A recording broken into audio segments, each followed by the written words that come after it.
grading every Premier League team season based on what we've seen in the past few weeks and the fixtures they've had so far.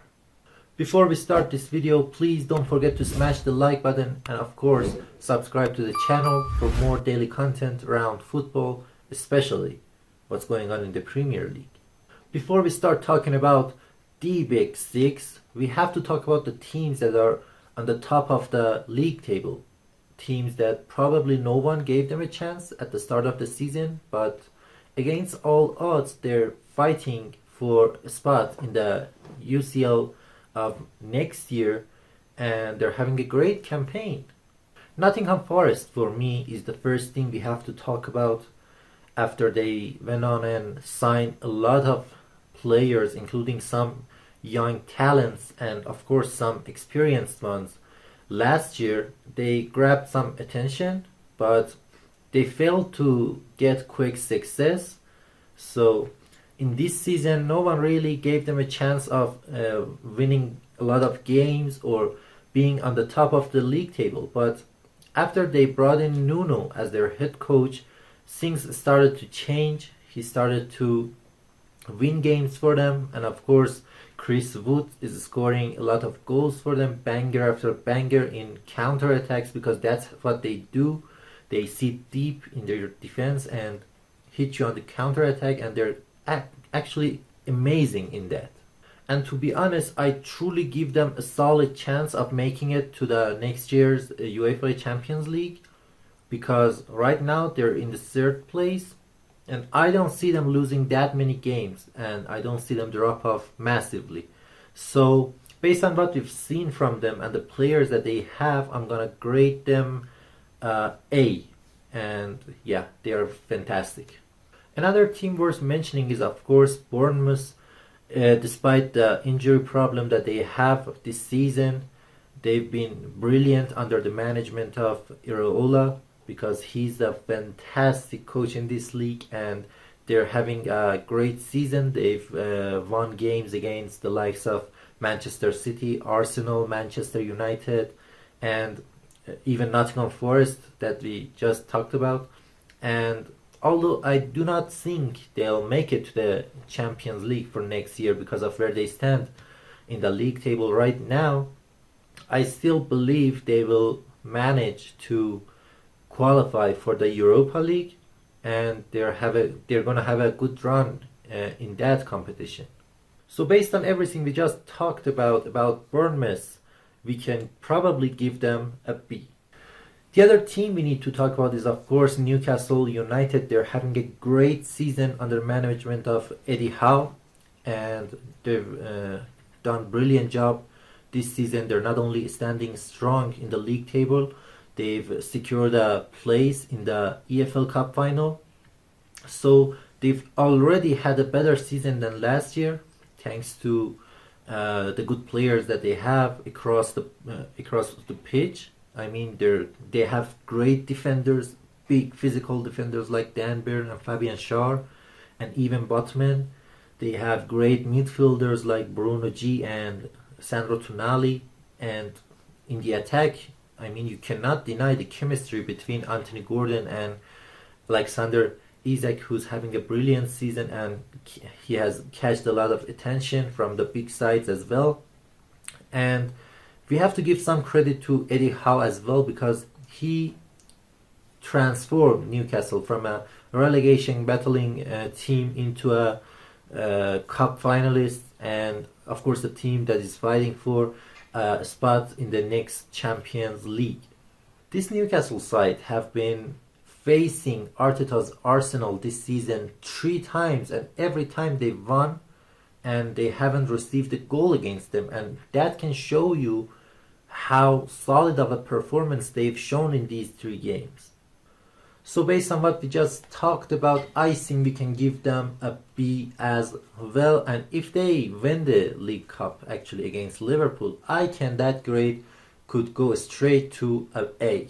And I know they do not still deliver every game, but most of the times they're winning their games, and especially when they play at St. James's Park, they're awesome. Nobody can catch them there.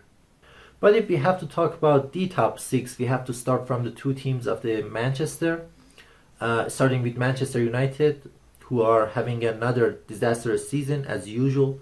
They started the season with Ten Hag, and after it didn't work, they just sacked him, brought in Ruben Amorim, and of course that hasn't worked still. They haven't won a lot of games. They're sitting currently at 13, I think, in the league table. And yes, it's just what we expected from Manchester United after they won two FA Cup finals in the last 2 years. They're now currently not having a great season in terms of league performances. They're still in the FA Cup and hoping to win the Europa League, but I do not see them winning any of those because there are still better teams in those competitions that could easily beat Manchester United. And I truly think Manchester United should be graded as a club, not just as a team. And if I was going to grade them, I would give them probably a G or X, Y, Z, as low as possible. Manchester City, after 4 seasons of winning the league and taking almost every trophy possible, they're having a significant drop-off this season. And they started the season very well, actually, but after Rodri's injury against Arsenal, everything began to unravel. And some people believe that if Rodri didn't pick an injury during that game, Manchester City would be fighting for the title right now. But I truly believe that their issues don't come just from the injury that Rodri picked. And they're having an old, aging squad. And that's, I think, the biggest problem in this Manchester City side. Maybe you could make a case that Pep's tactical approach is also being found out by other managers, but I think the biggest issue right now is that they are not having young, brilliant players as always, because they lost some players that they never brought in replacements for, and of course, they are having another investment in another player like Marmoush in that front line. But I think it will take a season or two before we can see them back at the top of their performances. So yeah, based on everything that we've seen from Manchester City and how they've lost games that were not supposed to be losing, I think they probably get a C from me. But as I said, they can still build on the new players that they're bringing in and maybe go back to the top of their performances next season. London teams are another group we can talk about, starting with Tottenham and Ange Postecoglou, who promised to win a trophy this season, but everything started collapsing very soon. They are having major problems with their injury lists, and they went out of the EFL Cup against Liverpool, and they're having a disastrous season in terms of league table and league performances, but still they have the chance to win the Europa League. But I truly don't believe they're gonna win it either, because it's not just Tottenham to win anything, yet Europa League. But if they somehow manage to win that trophy, I think that would be a sign of the apocalypse. So based on that, I can give them a D as usual, because that's the grade I always give them, I think. Chelsea and Enzo Maresca started the season strong with their young, crowded squad, and there was a point in the season where almost everybody believed that they're one of the title contenders, but very soon everything showed that their puzzle pieces aren't still fully in place, and they dropped off massively, and now they're just fighting for a top 4 place, and they want to secure a spot in the next year's Champions League. And of course they have a solid chance of winning the Europa Conference League, but already a lot of Chelsea fans have turned on Enzo Maresca. They believe his tactics aren't good enough and he cannot use the players that he has well enough. the substitutions. I mean, a lot of problems they have with Enzo Maresca, and I don't think that it's fair, because you can give this man another season based on what we've seen so far, and maybe next season is a better one to judge him. But if I wanted to grade this Chelsea side and Enzo Maresca, of course, based on what we've seen, I think they'd get a C as well. It's finally time to talk about Arsenal. After 2 seasons of fierce fighting against Manchester City to win the league and losing both times, many believe that this season could be Arsenal's. Especially after Rodri's injury and of course Manchester City's drop off, many believe that Arsenal has the best chance of winning the league. However, right now they're sitting second in the league, 6 points behind Liverpool, the gap that could extend to 9 points considering the game that Liverpool still has in hand.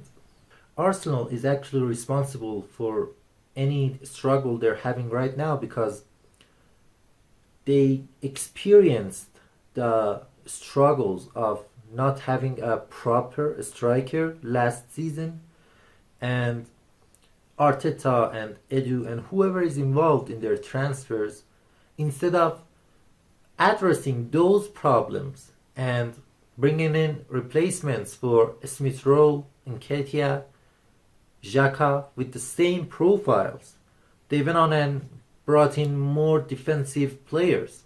And it was only the matter of time before Bukayo Saka, their best player, picked up an injury, because he has been playing almost every game of the season for the past few years, I believe. And that hit them at the worst point of the season, because they're having a title race with Liverpool and their best player is currently not playing. They're out of the League Cup, they're out of the FA Cup, sorry, and they're 9 points behind Liverpool, and I do not see them as favorites to win the UEFA Champions League. And of course, I'm not saying they cannot win the Premier League or the Champions League, because they have a great team still and a great coach, of course, but it's gonna need a lot of hard work and a huge amount of good luck. But nobody's gonna give you a trophy for having a good team or having a good coach. So the best thing Arsenal can do is to learn from their mistakes and really push to win a trophy, as long as they have a Bukayo Saka or Saliba, Gabriel Magalhaes or an Odegaard in this team, because it could be only the matter of time before they leave if they're not winning anything. So based on everything, I'm gonna give them a C, and it's because they expected Arsenal to win at least one of the domestic cups this season and truly go for a Premier League or a Champions League. As I said, they still have the chance to do that, but so far their performances have been in C tier. And finally, it's time to talk about Liverpool, although there's not really anything new to say. They're having an incredible season. They're top of the Premier League and the Champions League, of course. They're in the League Cup's final, and they're still in the FA Cup fourth round. And Mohamed Salah is breaking records year after year, and players like Van Dijk, Gravenberch, Gakpo, Diaz, they're having great seasons also. And all of those are great, but Arne Slot is the man who deserves all the credit and the respect, because he came in Liverpool to fill up big shoes. And of course he inherited a great squad, but the way he has improved almost every player on the pitch and off the pitch, because the players that come off the bench in games are also performing at their best, and that's only something that could happen by managers' hard work, and Slot has done it so far. And of course they haven't won anything yet, but I'll give them huge chance to win at least 2 trophies this season based on what we've seen from them. And I probably cannot give anything but a A grade to this side. So guys, tell me who do you think deserved a mention in this video that I didn't give one, and tell me about the teams that were mentioned. Tell me what you think about their seasons, grade them if you want, and tell me if you agree or disagree with me on any points. I'll be happy to know. And as always, please smash that like button and subscribe to my channel for more daily content.